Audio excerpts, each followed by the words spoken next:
Everyone sees the stage, the shredded physiques, the glamour, the trophies, but no one talks about what goes on behind the scenes. The sacrifices, the health risks, the financial drain, and the toll on your mental health. Today, I'm breaking it all down and discussing the dark side of bodybuilding. Trust me, if you're thinking about competing, you're going to want to hear this. I've competed at the highest level. I've won, I've lost, and I've sacrificed basically everything for this sport. And I've learned some hard truths along the way. So let's get into it. Number one, the physical toll as well as the health consequences of bodybuilding. When preparing for a bodybuilding show, you're doing extreme diets and you're gonna see the potential of hormonal damage. Trying to be stage lean is not something that's healthy and sustainable year round. And the reason people experience hormonal damage is because they're trying to stay, for one, in a certain level of body composition, which isn't healthy on a year-round basis. Along with that, they're using performance-enhancing drugs during this process, which is going to entail some damage not only to your hormones, but some risk to your overall health. There's no question that PEDs have their place in bodybuilding, but there's a smart way to go about it, and there's a negative way you can go about it, which can be misleading when you look at social media. You see people's physiques looking great year-round, but that's not the actuality. Most of these people are posting pictures from a certain part of the year, but to the untrained eye, they could just assume that these people have these physiques year-round, looking shredded all the time, and that can lead them to making poor decisions when it comes to PED usage as well as extreme dieting, leading to further damage down the road. Not only can this cause hormonal damage, but it can also cause injuries and joint problems from being in an extreme diet all the time, along with excessive PED usage. Number two, the mental and emotional strain of contest prep. Most people, after they get into competitive bodybuilding, they end up having some form of body dysmorphia. Generally speaking, they're gonna think that they're either smaller, fatter, or something else in between than they actually look. So what they see in the mirror is not even close to how they actually look.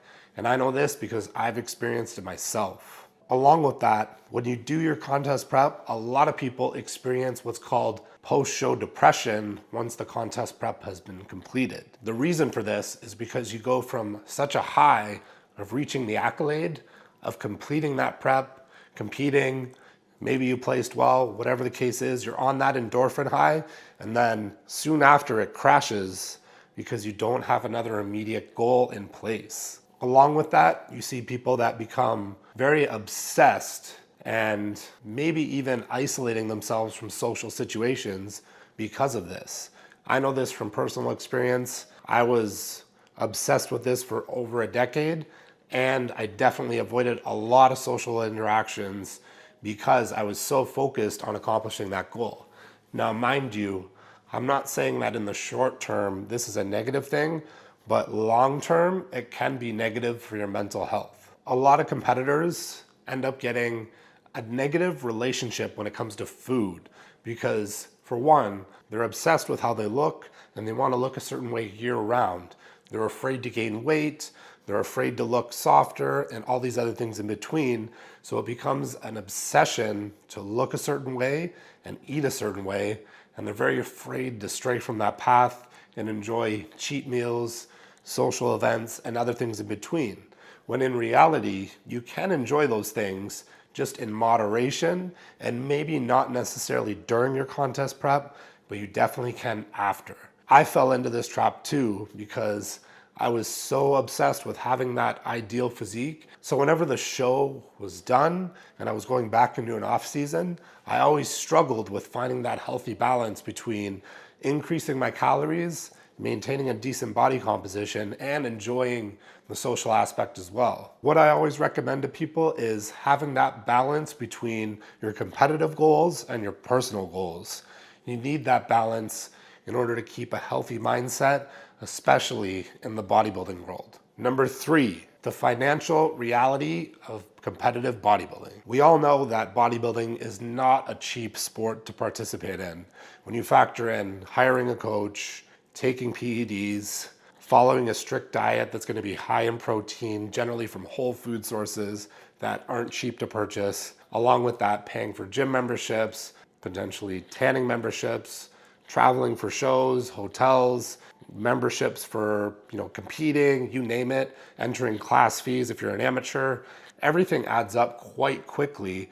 So the financial strain is definitely something you want to take into account before you even think about entering a show. And that being said, you want to make sure that you have your finances in order and you understand exactly what you're getting into before you pursue it, because I've seen a lot of people that end up getting themselves into debt just to do a bodybuilding show. The sad thing is, as an amateur, there's no money in winning a show. You'll get a trophy, you might get a qualification to the next level if you win or place top 3, but there's no direct financial return on your investment. Even as a professional, you're not guaranteed to make money from winning shows. Your best opportunity is building a brand or potential sponsorships. But that being said, even when it comes to sponsorships, a lot of them are not going to offer you actual income. What they're going to offer you is free product and potentially a discount code. We all know the chances of you making a significant income from a discount code are quite slim unless you have millions of followers. So when it comes to finding financial stability in bodybuilding, you either need a career outside of bodybuilding or you need to build a career within the sport, such as coaching and utilizing social media and being more of an influencer in general. Number 4, the industry and the politics involved in competitive bodybuilding. There's no denying that there are a certain level of politics when it comes to bodybuilding. Now, that's not me saying that someone is going to be judged unfairly, but certain athletes who are more well known will have a better opportunity when it comes to sponsorships and getting those types of endorsement deals to make a solid income so that they don't have to have a separate career and they can focus on their competitive goals. That being said, when it comes to the judging side of things, I think for the most part, the judging is quite fair. There are times where if someone is, like I said, a more notable figure in the industry, and there's someone else who looks very similar and they're not as well known, then typically you would see the person that's more notable getting the recognition over the other person. And what I mean by that is they might end up placing higher just because they're more well known if they're very similar in regards to the physique criteria on that day. At the end of the day, the bodybuilding industry is a business like any other. So when there's someone who's very famous on social media doing certain shows, they're definitely going to want to have that person doing well because it's going to promote the industry better. Mind you, that person obviously has to have the physique to do well, but like I said, if they're a more notable figure and they're competing against people who are less well known, the chances of them doing well are a lot higher because of that. And number 5, the one you guys probably want to know about the most is, would I ever compete again? The answer to that question is not going to be a very complete answer because there would be a lot of factors involved. Obviously, I would have to make sure that my health is in check and that there was going to be no complications in me doing another bodybuilding show, as well as when it comes to the PED side of things, I would have to take a very minimalistic approach. At this point, it's not something that I see for myself in the near future. I'm actually enjoying being able to expand outside of being a competitive bodybuilder, focus more on my business, building up my brand, and branching out outside of just the competitive bodybuilding lifestyle. Do I miss it? Of course, part of me misses it, but I still get to be involved in it on a daily basis through my clients, friends, and other people, and I keep up with the industry. So I still feel involved, but to be honest, having that freedom to pursue other ventures in life, that side of me doesn't miss the restrictions that bodybuilding had on me. Obviously, I feel like overall, mental health, everything is a lot better since I've stepped away from it.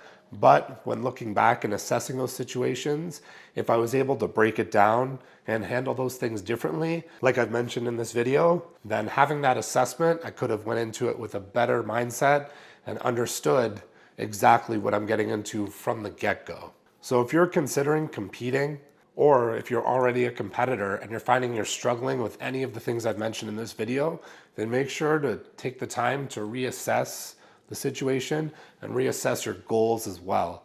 Make sure that it lines up with who you are as a person, as well as what you want to see accomplished. And know that there is a dark side when it comes to bodybuilding, but there's a lot of positives as well. So don't just focus on the negatives, but remember the positives and do what's best for you and your future. If you guys enjoy this style of content where I'm diving deeper into topics like this, give the video a thumbs up, comment below something you'd like to see next, and of course, if you haven't subscribed yet, make sure you hit that red button and subscribe now.